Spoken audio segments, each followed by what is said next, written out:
kinaroroonan ng mga nagrarally. Eto mga ay si Manong Chabit oh. Oh, dumating si Manong Chabit doon mismo sa kinaroroonan mga kababayan. Oh.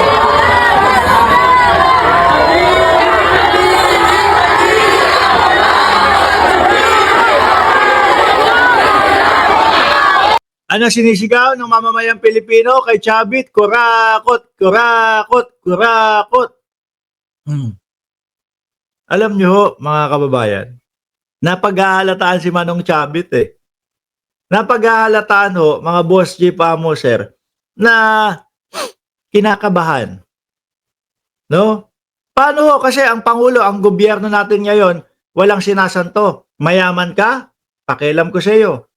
Kung may kabulastugan kang ginawa, sikibuloy ka? Pakialam ko sa iyo. Kung may nagrereklamo sa iyo na minolestya mo, di umano. Di ba? Ganun ho. Tebes ka? Pakialam ko sa iyo. Pasok ka sa oblo. Ganun ho. Chabit Singson ka? Ikaw ang nagpabagsak kay Erap? Ikaw ang nagsiwalat ng ganito? Nako, Manong, hindi ho ano to, hindi ho panahon ni Erap Estrada, Manong Chabit. Di ho ba? Hindi ho ito panahon ni Erap Estrada. Kaya ang pinakamahirap na laban ninyo ito. Yung pabagsakin si Pangulong Bongbong Marcos, malabo ho. No? Ang maigi pa, total, ayan, mukhang palapit ang investigasyon sa inyo. Magsugal na ho kayo ng magsugal, Manong Chabit. Mahirap po yan. Baka walang sugal doon sa oblo. Di ba? O, sigaw ng mamamayang Pilipino nung pumunta si Chabit. Siguro, iniisip niya, nako, pupunta ako doon, sikat ako doon. Nako, papabagsakin natin si Marcos. Nako, papababain ko si Marcos. Magpupunyagi ang mamamayang Pilipino pag nandoon ako sa lugar na yon. O ano po ang sigaw ng mamamayang Pilipino nang dumating si Chabit Singson?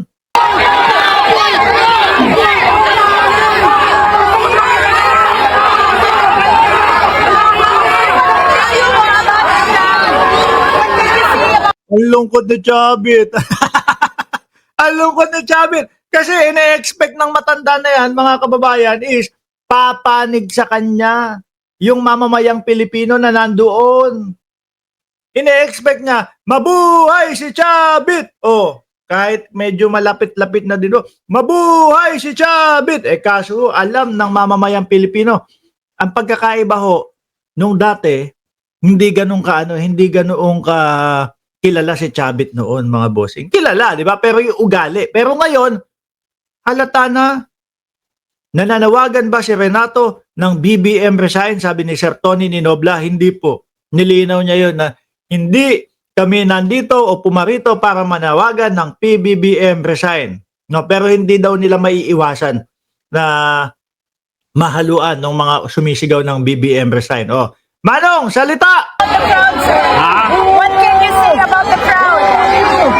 Halo-halo, walang pagkakaisay. Rinig niyo, boo! Aray! Boo! Akala yata makaka-erap na 2.0 siya. Akala makaka-erap 2.0. Ano? Pareho sila ni Sara. Nag-aantay maging presidente si Sara. Dream on kayo. Ganyan na nga lang ho yan, mga bossing. Di ba? Akala nila, sabi pa nung ibang vlogger, yung mga hindi kilalang vlogger ng mga DDS, wag daw uuwi yung mga realista hanggat hindi nauukupa yung Malacanang. baka yung iba uwi na, nagutom na. Oh. Dapat magkaisa sila. How do you feel, sir? May mga interest sila eh. Paano? Kung hinakot mo lang yung mga yan. Di ba? Sabi ni Alex, oy, nagagalit si Alex Bernales. PI mo, GAGO, lumabas ka dyan nang malaman mo. Saan ka naman nagagalit? Binubusig si Chabit, nagagalit ka. Kayo naman, hindi nga kayo lumabas nandiyan keyboard warrior lang kayo Di ba? Yung iba, sabi niya, pinangakuan niyo, pupunta kayo doon sa rally. Tapos ang ending, wala. Iilan lang kayo. Sabi ni Lamuerte, kung walang pakain, kung walang pakain sa Davao, konti lang ang aatin. Malamang pinaskil pa nila. Dito ang tagtara ng lechon. So, 100 lechong baka. Oh, yung nandoon sa Davao. Di ba? Biruin nyo, Davao pa ho yun, ha? Sinasabi, balwarte ng mga Duterte. Davao pa ho yun, mga kababayan. Kinailangan pa ho nila, no, na magpakain ng 100 lechon para pumunta lang yung taong bayan ng Davao. Biruin nyo, baka gising na din ho. Di ba? O, Chabit, balat!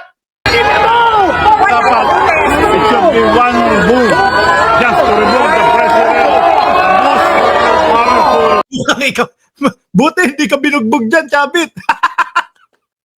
Sabi, it only takes one boo o one move para tanggalin daw ang presidente. Kabado ho ito. No. Paano ho, nung isang linggo, mga boss chief amo, sir, siya na po yung ibinabalita. No. Yung malaki daw po yung mga nakuhang proyekto nila sa gobyerno. No. Tapos inisa-isa ng bilyonaryo. No. Baka magkahalo-halo ho, anak, mayor, o kapatid, mayor, pamangkin, ganito, congressman. Ganon din sila, mga kababayan. Tapos, hirit pa ni Chabit doon, no? Alam mo, pinipigilan ko nga sila, Sinasabi ko sa taong bayan, huwag iboto yung mga kamag-anak ko kasi ayoko ng political dynasty. Sino maniniwala dyan?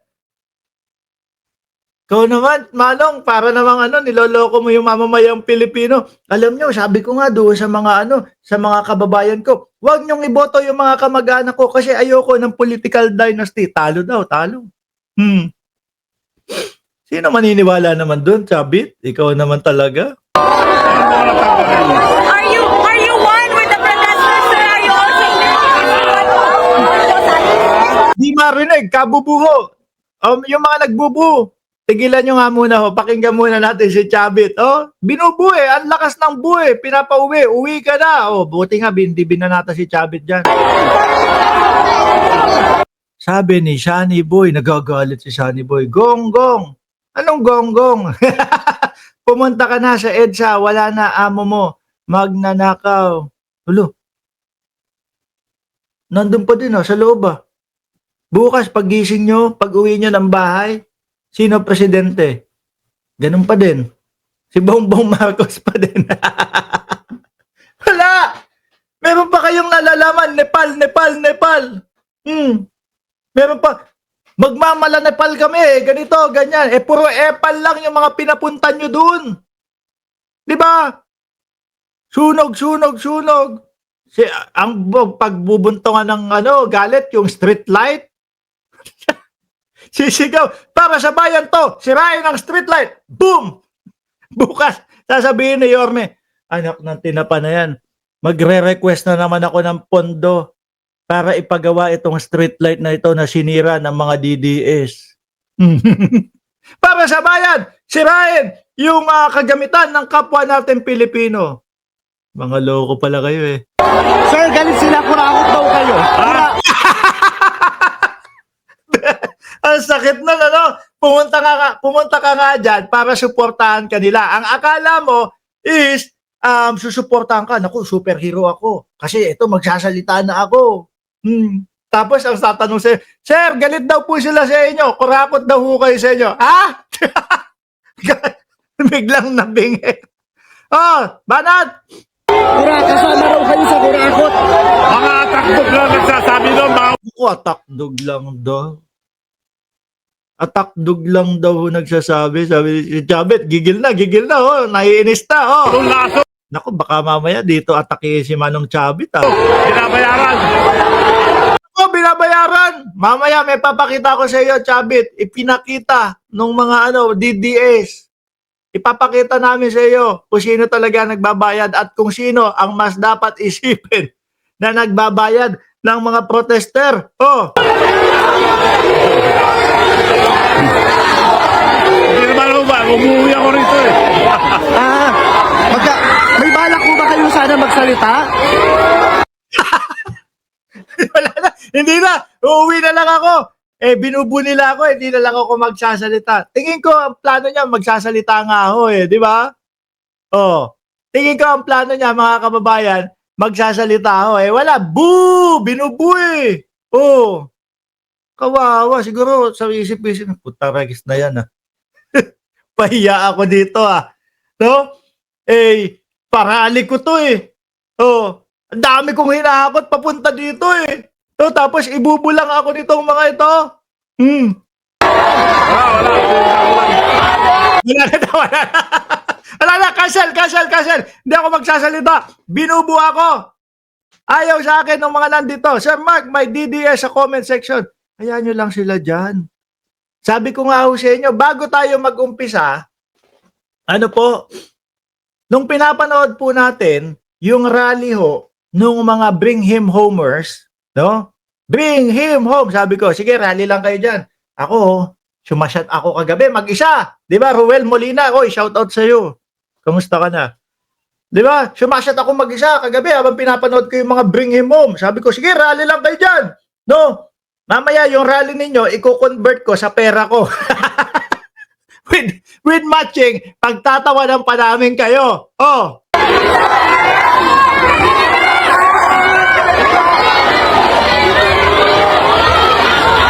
Wala, wawa, si Chabit, magsasalita na. Naku, mukhang matutuluyan si Chabit, hindi kinakampihan. Hindi kinakampihan ng mamamayang Pilipino. Mukhang hindi matutupad yung iniisip niya, ERAP 2.0. Walang kakampi, oh.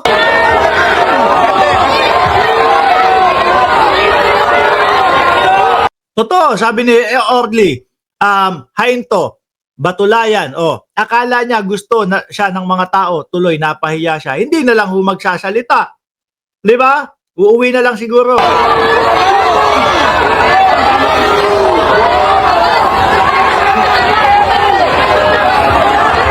Uwi mo ba naman?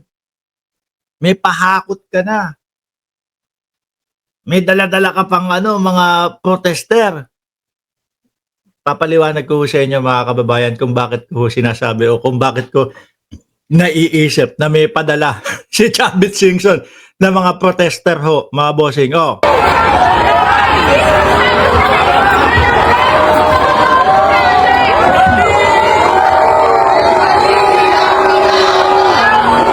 Nasaan si Chavit? Uuwi na lang. Naku po, yari bukas, yari ako. No?